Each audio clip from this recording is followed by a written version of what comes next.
உந்தன் விழிக்குள் என்னை அடைத்தார் ஒரு அழகான சிறைச்சாலை இது வல்லவா உன்னை பிரிந்தார் எந்தன் விழிக்குள்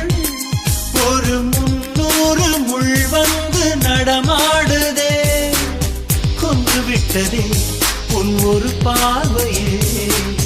அன்பு செய்திடு என் அதிகாரியே நீ பூமி பந்தில் வந்து நடமாடும் குட்டி சொர்க்கம் நீ கல்லில் நல்ல பெண்ணே கனியாலே செய்த சிற்பம் உந்தன் கண்கள் அது ஒரு அங்குலம் ஆனால் அதிலே என் உயிர் சங்கமம் நீ